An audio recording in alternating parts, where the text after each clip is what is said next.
குறிச்சில 6 பேர் செத்தாங்கல்ல, என்ன பண்ணாங்க? ஏன் போல உடனே ஏன் போல? பெருநா போயிடுச்சுல விமானத்துல 5 பேர் நடந்துருக்கு சார். கண்டினியூவா நடக்கல. இருங்க சொல்லுங்க சொல்லுங்க. வரிசை பணத்தை போட்டு கதறாங்க. அனைவருக்கும் வணக்கம். ஒரு 2 நாளா தமிழகத்தையே உழுக்கின செய்தி, விஜய் சாரோட பிரச்சாரத்தில் 40 பேர் உயிரிழந்திருக்காங்க. இன்னும் பல பேர் சிகிச்சை அவங்க எல்லாம் கிடைக்கணும். மீதி இருக்கவங்களுக்கு எதுவும் ஆயிடக்கூடாது நம்ம ஆண்டவனை வேண்டுவோம். இனிமே இந்த மாதிரி நிகழ்வு நடக்காம அரசியல் தலைவர்களும் சரி, காவல்துறையும் சரி, மற்ற நிர்வாகிகளும் சரி கவனமாக இருக்கணும். ஏன்னா உயிர் சாதாரண விஷயம். அதுவும் இங்கே வேடிக்கை பார்க்க போன, விஜயை பார்க்க போன எல்லாருமே பெரிய கோடீஸ்வரங்க, பரம்பரை பணக்காரங்கள், அன்னாடம் கட்சியில் இருப்பாங்க, நடுத்தர வர்க்கத்தை சேர்ந்திருப்பாங்க. ஒரு நடுத்தர வர்க்கத்திலேருந்து ஒரு உயிர் போகுங்கிறது அந்த பெரிய இழப்பா. இன்னைக்கு பல கட்சிகள் தொகையா இறப்பு நிதியா 20 லட்சம் 10 லட்சம் 5 லட்சம் சொல்றாங்க. இதெல்லாம் அது உயிருக்கு விலை மதிப்பில்லாத உயிர். இந்த உயிர் நம்ம ஒரு அரசியல் தலைவர் அது தலைவர் மட்டும் இல்லை, கூட இருக்க எல்லாரும் அவங்க பாதுகாப்புக்கு எந்த அளவுக்கு முக்கியத்துவம் கொடுக்குறோமோ அந்த அளவுக்கு அவங்கள பார்க்குற மக்களோட உயிருக்கும் அவங்களுக்கும் பாதுகாப்பு கொடுக்கணும். இது ஒரு ஒரு படிப்பினை தான். இதுக்கப்புறம் விஜய் சாராக இருக்கட்டும், வேறு கட்சி தலைவராக இருக்கட்டும், தயசு மக்களின் உயிருக்கு மதிப்பளித்து அதுக்கான இடத்த தேர்ந்தெடுத்து அங்கே போய் மக்களை பாருங்க, சந்திங்க. உயிர் சாதாரண விஷயம் இல்லை. இதுக்கப்புறம் இது மாதிரி நடக்கக்கூடாது. இன்னொன்று எல்லாம் சொல்கிறாங்க, இந்த மாதிரி கூட்டுக்கு போகும்போது குழந்தைய கூட்டு போகிறது தவறு, மிகப்பெரிய தவறு. ஏன்னா இவங்க என்ன பண்ணுறாங்க, குழந்தைய கூட்டு போய் விஜயை காட்டலாம், அதனால் குழந்தை சந்தோஷப்படும் நினைக்கிறாங்க. ஒரு சந்தோஷமா உயிரை போதுக்கு அப்புறம் அப்படி இப்படி சந்தோஷம். ஏன்னா ஒரு வீடியோ வைரல் ஆயின்னு இருக்கு. விஜய் பேசிட்டே இருக்காரு, லாஸ்ட் ஒரு 2 மினிட்ஸ் 3 மினிட்ஸ் பேசுறாரு. அப்பவே ஒரு வீடியோ கீழே 4-5 பேர் இறந்து கிடக்குறாங்க. அப்பவும் அவர் பேசிட்டு தான் இருக்காரு. அப்ப நாங்க எப்படி எடுத்துக்கிறது, மக்கள் எப்படி எடுத்துக்கணும்? அது யாருமே சார், விஜய் சார் விடுங்க, எந்த அரசியல் கட்சி தலைவரும் சரி, ஒரு உயிருக்கு போராடிக்கிறாங்கிறத பார்த்துட்டு யாரும் நாள் பேச முடியாது சார். அது கண்டு படம் பார்த்துருக்கலாம், இல்லை அந்த நிகழ்வுங்கிறது இன்னும் சரியாக நான் இந்த வீடியோ பார்க்கல. கண்ணதில் ஒரு பிரச்சனைங்கும் போது ஒரு மனுஷன் பேச்சு வராது, யார் பேச்சு வராது. அது அவருக்கு தெரியாமல் நடந்த நிகழ்வு. ஏன்னா அதுக்கு போனதுக்கப்புறம் தான் தடிட்டு நடந்திருக்கு. பேசும்போதே செருப்பு வீசியிருக்காங்க. இது எல்லாமே நம்ம ஒரு சைடாக பேசிடக்கூடாது இப்போ. ஏன்னா இது விசாரணை இருக்குது, விசாரணை கண்டுபிடிக்கப்படும். ஆனால் இதுக்கு யார் தவறோ, ஏன்னா ஒரு உயிரை கொள்வது, ஒரு உயிரை துச்சமாக நினைக்கிறது, அப்படி யார் பண்ணி தான் சரி, அது கண்டிப்பாக கண்டனம். ஒரு தரப்பு கரண்ட் கட் பண்ணாங்க, ஆம்புலன்ஸ் ஓடியில் வந்தது, இடத்துல பிரச்சனைனா நிறைய குறை சொல்றாங்க. உங்க கருத்து? கரண்ட்டை கட் பண்ணுறதுங்கிறது அது எந்த சூழ்நிலை பொறுத்துன்னு அது விசாரிக்கணும். ஏன்னா ஒரு ஜென்ரேட்டர் ரூமில் அதிகமாக ஆள் போகும்போது அது ஷாக் அடிச்சிருங்கிறது நினச்சி மக்களுக்கு ஆயிடக்கூடாதுன்ட்டு ஜென்ரேட்டர் ஆஃப் பண்ணிருக்கலாம். நான் அது ஜென்ரேட்டர் ஆஃப் பண்ணி அதனால பேச்சு தடை பண்ணுறதுங்கிறதுலாம் அது பெருசாக எனக்கு படலை. லைட் ஆஃப் பண்ணனால ஒரு பேச்சு தடைப்பட முடியாது. அது எந்த சூழ்நிலை ஜென்ரேட்டர் ஆஃப் பண்ணாங்கிறது விசாரணை வரும். ஆனால் பொதுவாக அது தப்புன்னு நம்ம சொல்லிட முடியாது. ஏன்னா கரண்ட் ஆஃப் பண்ணுறது, ஜென்ரேட்டர் ஆஃப் பண்ணுறது ஒரு அந்த சில சொல்கிறாங்க, ஜென்ரேட்டர் உங்களுக்கு மக்கள் அதிகம் ஆகிட்டாங்க, தள்ளுமுள்ள நடந்துச்சு, அப்போ போய் ஆஃப் பண்ணாங்கிறாங்க. அது வேணும்னு ஆஃப் பண்ணாங்களா, வேணாம்னு ஆஃப் பண்ணாங்களா, இல்லை சதியா அப்படிங்கிறது விசாரணை தெரியாது சார். எல்லாரோட பிரதான கேள்வி என்னன்னா, இது மாதிரி நடந்துச்சு, அவர் போகும்போது நம்ம பத்திரிகையாளர்லாம் கேள்வி கேட்கறோங்க, அதுக்கு ஆன்சர் பண்ணல. ஆன்சர் பண்ணாம ஏர்போர்ட் போறாரு, ஏர்போர்ட்ல போயிட்டு அழகா எல்லாரும் கூட போட்டோ எடுக்கிறாரு, ஸ்மைல் பண்ணி பண்றாரு.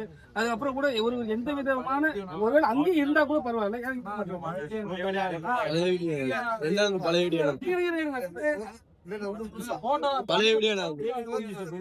புரிஞ்சது. அந்த சிம் எடுத்து ஸ்மெல் பண்ண வீடியோ இப்போ எடுத்தது. சில பிசமிகள் அந்த வீடியோவை பயன்படுத்துறாங்க. இல்ல அது திமுக பரப்புறாங்கன்னு சொல்றாங்க. நான் அதான் சொல்ல வந்தேன், திமுக பரப்புறாங்க சொல்ல வராங்க. நீங்க என்ன சொல்ல வரீங்க? அவர் அங்க இருந்துக்கணுமா இருக்க கூடாது? அங்கே இருக்கக்கூடாது. ஏன்னா சில சூழல்ல வந்து அங்கே நம்ம இருக்கணுமா போகணுமாங்கிறது நம்ம வந்து யோசிச்சு போகணும். இப்போ வந்து இன்னைக்கு முதலமைச்சர் போயிடலாம், துணை முதலமைச்சர் ஈஸியாக போயிடலாம், மற்ற அமைச்சர் போயிடலாம். ஏன்னா அவங்களுக்கு அதிகார பலம் இருக்கு. இன்னைக்கு அவங்களுக்கு வந்து காவல்துறை ஃபுல் சப்போர்ட் பண்ணும். ஆனா விஜய் சாருக்கு வந்து அதிகார பலம் இல்லை. இன்னைக்கு அதிகார வர்க்கத்துக்கு எதிராக தான் இருக்கவர், இன்னைக்கு ஆளுங்கட்சிக்கு எதிராக தான் பேசிக்கிருக்காரு. அப்படி இருக்கும்போது திரும்பி போயிருந்தாருன்னா அவருக்கு ஏதாவது அவர் உயிருக்கு ஆபத்து ஆகாது, அவருக்கு எது அசிங்கம் நடந்துடாங்கிறதுக்கு என்ன உத்தரவாதம்? எம்ஜிஆர் பரிசு எம்ஜிஆர் இறந்துட்டாங்க, எல்லா கட்சி தலைவரும் போய் இதுவரை செலுத்தினாங்க. ஏன் கலைஞர் போல? காமராஜருக்கு போனாரு கலைஞர், எம்ஜிஆர் போல? அங்கே போக முடியாது. அங்கே என்ன நடந்து தெரியாது, என்ன சூழல் தெரியாது. அங்கே ஒரு உணர்ச்சி பயமான இடமா இருக்கும் அது. அங்கே போய் விஜய் சாரோ ஆளுங்கட்சி இல்லாதவங்க போய் முடியாதுங்க சார். கட்சி தொண்டர்கள் வந்து பாக்கி தலைவர்கள் யாருமே அங்க இல்லையே சார், அதுக்கு எப்படி பாக்குறீங்க? இல்ல மாவட்ட செயலாளர் எல்லாம் யாருமே எஸ்கேப்னு சொல்றாங்க. விஜய் சாருக்குள்ள பயம் அவங்களுக்கு இருக்கும். ஏன்னா அங்கே விஜய் கட்சிக்கு எதிரானவர்கள், விஜய் பிடிக்காதவர்கள், அது விஜய் சார் கட்சி வளருங்கிறதுல எரிச்சல் உள்ளவர்கள், அவங்க இந்த ஆள் வரும்போது அவங்க ரெவடியில் வச்சோ இல்ல அவங்க அடுத்து வச்சு கூட்டம் ஃபுல்லாவே கட்சி தொண்டர்கள் தானே சார் அங்க இருந்தது. சீமான் போனார்ல, எவ்வளவு அசிங்கப்பட்டாரு. ஒருத்தர் கேட்கறாங்க, உங்களுக்கு நக்கா பால் கேட்கறப்ப யார் சார் தடுத்தீங்க? சீமான் கட்சி தலைவர் தானே, எதுக்காக போறாருங்க? அங்கே உயிர்ப்பு போராட்டத்தில் பார்க்க போறாரு. ஒரு அரசியல்வாதி ஒரு மக்களுக்கு சப்போர்ட்டா இருக்கணும், ஆறுதலா இருக்கணும்னு போறாரு. அங்க என்ன கேட்கறாங்க? நீ என்ன போய் புடுங்க போறீங்க கேட்கறாங்க, நீ என்ன போய் நக்க போறீங்க, என்ன வார்த்தை எழுது? அதை மீற போராடல. அப்ப சீமான் சாருக்கு அப்படி ஒரு நிகழ்வு நடக்கும்போது இன்னைக்கு விஜய் சார் போயில அவர் புஸ்லி ஆனது போனாலும் வேற ஏதாவது நடக்கும்ல? நீங்க ஈஸியா கேட்டுருவீங்க. இன்னைக்கு அங்கே நடந்த யார் பொறுப்பதுக்கு? சில இடங்கள்ல அங்கே போகாம தவிர்ப்பது நல்லது. நீங்க கேள்வி வைப்பீங்க, சில விமர்சனம் வரும். இந்த விமர்சனத்துக்கு பயந்து, இந்த கேள்விக்கு பயந்து உள்ள போயிட்டு இன்னும் அசிங்கப்பட்டா அது நல்லா இருக்காது. கரூர் சம்பவம் வந்து விஜய் சாருடைய அரசியல் எதிர்காலத்தை பாதிக்குமா? சட்டசபை தேர்தல் வந்து பாதிப்பு ஏற்படுத்துமா? இல்லை, பாதிக்குமா பாதிக்காதுங்கிறது விசாரணை நடக்கல. இந்த சாவுக்கு என்ன காரணம்? சதியா இல்லை வெறும் விபத்தா? இந்த விசாரணை முடிவு தான் இது இன்னும் விசாரணை வளருமா இல்லை வளர்ச்சி தடுக்காங்கிறது இந்த விசாரணை முடிவு. அது விசாரணை வந்து நேர்மையா இருக்கணும். சரி, இத்தனை பேர் இழப்பு வந்து சரி, அவங்க கட்சியோட சரியான கட்டமைப்பு இல்லைன்னு சொல்லிட்டு தான் இவ்வளவு பிரச்சனை இப்ப நடந்திருக்குன்னு சொல்லியிருக்காங்க. அது சொல்லி கட்சி கட்டமைப்பு சார், கட்சி கட்டப்புன்னு அது தப்பு. விஜய் சார் வந்தா இவ்வளவு கூட்டம் வருதுன்னு அவங்க 10,000 வரணும்னா அதை நம்புறதுக்கு இந்த போலீஸ் இலாகா இல்லை, உள்துறை இல்லை. திருச்சியில் எவ்வளவு இருந்துச்சு, நாமக்கல் எவ்வளவு வந்தாங்க தெரியுமா உங்களுக்கு? அப்ப கரூர்ல எவ்வளவு வருவாங்கன்னு அவங்க விஜய் சார் சொல்லி தான் தெரியுமா உங்களுக்கு? அப்ப அவங்க 10,000னாங்கன்னா நாமக்கல் எத்தனை ஆயிரம் பேர் வந்தாங்க, திருச்சி எத்தனை ஆயிரம் பேர் வந்தாங்க? அதை நீங்க கணக்கு எடுக்கல. நீங்க அப்புறம் காவல்துறை இருக்கு, எதுக்கு உளவுத்துறை இருக்கு? அவர் லேட்டா வந்து காரணம்ன்றாங்க. லேட்டா சார், நான் வந்து சிவாங்க நாடகம் போட்டேன். நான் சிறு வயதுல 7 மணிக்கு கலைஞர் வர்றாரு அப்படின்னு சிவகங்கையில் போய் மேடைக்கு உட்காந்துருக்கேன். 7 மணிக்கு சொன்னவர் 10:30 வந்திருக்கிறாரு. எந்த அரசியல் சொன்னதுக்கு வராங்க? எம்ஜிஆரா இருக்கட்டும், கலைஞரா இருக்கட்டும், ஜெயலலிதா இருக்கட்டும், எந்த அரசியல் தலைவர்கள் சொன்ன இடத்துல டான் போய் மேடை நின்றுருக்காங்க சார்? அவங்க இதுல இந்த மாதிரி ஒரு கூட அசம்பாவிதம் நடந்துச்சு சார். அதனால லேட்டா தப்புன்னு சொல்லாதீங்க. நான் சொல்றது லேட்டா வந்ததுனாலதான் நடந்து ஒரு 19 ஒரு குற்றத்தை சாட்டக்கூடாது. இடம் சரியில்லை, சரியா செயல்படல, காவல்துறை சரியா செயல்படல சார். ஏன்னா அந்த இடத்த கொடுத்துக்க கூடாது சார். அவங்க கேட்ட இடம் லெட்டர் வந்திருக்கு சார், எல்லாத்துக்கும் வருது. அவங்க கேட்ட இடம் வேற, இந்த குருவான சப்ஜெக்ட் கேட்கல. அவங்க கேட்டது பெரிய இடம் கேட்டாங்க, அதையும் கொடுக்கல சார். லைட் ஹவுஸ் கேட்டிருக்காங்க சார். அங்க வந்து ஒரு பாலம் இருக்குல்ல, இவ்வளவு ஜனங்க சேர்ந்து பாலத்துல ஏதாவது ஆச்சுன்னா யார் பொறுப்பு? அப்ப நீங்க கரூரே கொடுக்காதீங்க. நான் சொல்றேன், ஒரு பெருசு கேட்கறாங்க. அப்ப இந்த இடத்துல 25,000-30,000 பேர் தாங்காது அப்படின்னா நீங்க கரூர் ஊருக்குள்ளேயே கொடுக்குறீங்க. நீங்க என்ன கேக்குறீங்க? ஊருக்கு சார். எனக்கு அரசியல் தெரியாது சார், நான் கேட்கறேன் சார். எனக்கு தெரியாது சார், புதுசுல அதுக்கு அரசியல் அவ்வளவு தெரியாது சார், அனுபவம் இல்லை சார். விஜய் சாருக்கு அனுபவம் இல்லை சார். நீங்க சொல்லுங்க சார், தாங்க கரூருக்கு அவுட்ல போங்க, எல்லா ஊரும் அவுட்ல கொடுங்க. நீங்க நான் சொல்றேன், நான் வந்து இப்போ விஜய் சார் வந்து சரின்னு சொல்ல, அந்த இடம் கேட்ட தப்பு, விஜய் சார் கேட்ட தப்புங்க. நீங்க சார் கொடுக்குறீங்க. யார் சார் யார் இங்க இப்போ ஆளுங்கட்சி யார்கிட்ட அதிகாரம் இருக்கு? அவங்க நினைச்ச இடத்துல நான் கேட்குறேன், விஜய் சார் நினைச்ச இடத்துல கூட்டம் போட முடியுமா? முடியாதுல்ல. உங்களோட அனுமதி கேட்கணும்ல. நீங்கள் அனுமதி கொடுத்தாதானே அவங்க கூட்டம் போடுறாங்க. நீங்கள் அனுமதி கொடுத்தீங்க, ஸ்ட்ராங்காக இருங்க. சில சினிமா பிரபலங்கள் வந்து விஜய் வந்து அரெஸ்ட் பண்ணணும்னு சொல்லியிருக்காங்க. அது பதில் சார். அது வந்து சில வந்து அது சில கால் பண்ணிச்சா இருக்கலாம். இதில் அது வந்து அவங்களோட அறியாமையாக இருக்கலாம். அப்படி அரெஸ்ட் பண்ணுறதா இன்னைக்கு நிறைய அரசியல்வாதி வெளியே இருக்க முடியாது. எல்லாத்துக்கும் உடனே போடும். ஒவ்வொரு நிகழ்வுக்கும் போய் அரெஸ்ட் பண்ணுங்கன்னா எத்தனை இருக்கும்? இவ்வளோ கேட்குறீங்க. முதலமைச்சர் அவர்கள் இன்னைக்கு நான் கேட்கல, எல்லாரும் கேட்குறாங்க. இன்னைக்கு இதுக்கு நான் ராவா தூக்கம் இல்லை, உடனே கிளம்புன இதே முதலமைச்சர் கள்ளக்குறிச்சியில் 6 பேர் செத்தாங்கல்ல, என்ன பண்ணாங்க? ஏன் போல? உடனே ஏன் போல? பெருநா பேச்சுல விமானத்துல 5 பேர் நடந்துருக்கு சார். கண்டினியூவா நடக்கல. இருங்க சொல்லுங்க. வரிசை பணத்தை போட்டு கதறாங்க. ஏன் போல? இன்னைக்கு ஏர் ஷோல 5 பேர் செத்தாங்க.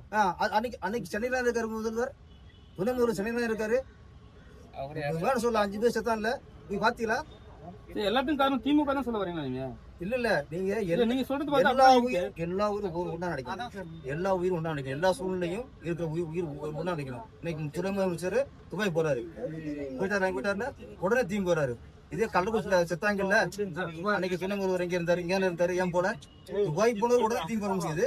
நீங்க தமிழ்நாட்டுல இருந்து ஏன் பக்கத்துல 50 கிலோமீட்டர் போக முடியல? அடுத்த வீடியோ போறது நீங்க ஸ்டாலின் சொல்றீங்க, நாங்க விஜய் கேட்டோம்னு சொல்ல மாட்டீங்களா? நீங்க அவர் நான் சொல்லல, அவருக்கு சார் அரசியல் பேச வர்றாரு, அனுபவம் இல்லை சார். எந்த மீட்டிங் தெரியல சார். நீங்க சார் நிர்வாகத்தை சொல்லணும். எதுவுமே வந்து ரஜினி சார் அவ்வளவு சீக்கிரம் ரியாக்ட் பண்ண மாட்டாரு. ஆனா இதுக்கு மட்டும் பாத்தீங்கன்னா உடனே வந்து ட்விட்டர்ல ஒரு இது போட்டாரு. ரஜினி சார் சமீபத்துல மேடையில பாத்தீங்கன்னா சங்கத்துல இருக்காரு, பொறுப்புல இருக்காரு. எதுக்குமே ரியாக்ட் பண்ண மாட்டாரு. இதுக்கு உடனே ரஜினி சார் பொறுத்த வரைக்கும் அவருக்கு என்ன ராசி அவர் ரியாக்ட் பண்ணாலும் தப்பு, ரியாக்ட் பண்ணாலும் தப்பு. அவர் ராசி உடனே ட்விட்டர்ல நீங்க போடலன்னா ரஜினி என்ன பண்றாரு? குரல் கொடுக்குறாருல, திமுக விழாக்கள் போய் உட்காராருல, இதுக்கு ஏன் குரல் கொடுக்கலன்னு கேட்பிய. அப்புறம் விஜய்க்கும் ரஜினி சாருக்கும் உள்ள பிரச்சனை பகையாண்டு போகுது. கொடுத்தாலும் தப்பு, கொடுக்காட்டும் தப்பு. ஏன் ஆன்சர்? ஒரு மனுஷன் 40 பேர் இறந்துட்டாங்க, அதுக்கு ஆறுதலா அவங்க ஆத்ம சாந்தியில இருக்கு ஒரு ட்விட்டர் போட்டுக்காரு. இது ஏன் கொடுத்தீங்கன்னு கேட்டா, இது எங்க என்ன போறது, எங்க போய்க்கு நாடு எங்க சார்? சம்பவம் அந்த 1/2 hourல கொடுத்துருக்காங்க சார் எல்லாருமே. ஆனா அது முன்கூட்டியே தெரிஞ்ச மாதிரியே கொடுத்துருக்காங்க. இங்க நான் மேடையில் இருந்தேன் சார். அன்னைக்கு ஆடியோ ரிலீஸ் நான் மேடையில் இருக்கேன். மேடையில் இருக்கும்போது எனக்கு பிஆர் சொல்றாரு கால் வந்து, சார் இந்த மாதிரி நிகழ்ச்சி போயிருக்கேன் சார். அப்ப 29 பேர் இறந்தது செய்தி. அதே மாதிரி திமுக பிரபலங்களுக்கு மட்டுமே தெரிஞ்சிருக்கு. அது 35 தாண்டிடுச்சு. அப்ப இங்க நான் சாதாரண ஒரு பேரரசு, நான் ஆடியோ ரிலீஸ் உட்காந்துருக்கேன், எனக்கு தகவல் வருது 29 இறந்தாங்க. அப்போ சாதாரண பேரரசுக்கு வரும்போது அப்போ அங்கே ரஜினி சார் வராதா? அது தப்பு சொல்ல கூடாது. உடனே ட்விட்டர் போற தப்பு சொல்லக்கூடாது. சார் இந்த மாதிரி சம்பவம் நீங்க ஏதோ ஒரு விஷயம் பேசினா ஒரு சங்கத்தை கேட்டா நீங்க பேசணுமான்னு இல்ல? இப்ப வந்து பேசுறாரு, சங்கத்து மூலியம் தான் வந்திருக்காரு. விஜய் சார் வந்து சினிமா நடிகர், சினிமா சார்பு இருக்கும், அவர் சங்கத்துல பொறுப்பு இருக்கும். அதிகமா இதா பேசக்கூடாதுன்னு ஒரு சங்கத்தின் பயம் இருக்கு. அதுல நான் பேசிட்டேன். ஓகே, நன்றி, வணக்கம். 2 ஆத்ம சார்ஜ் வேண்டுகிறேன்.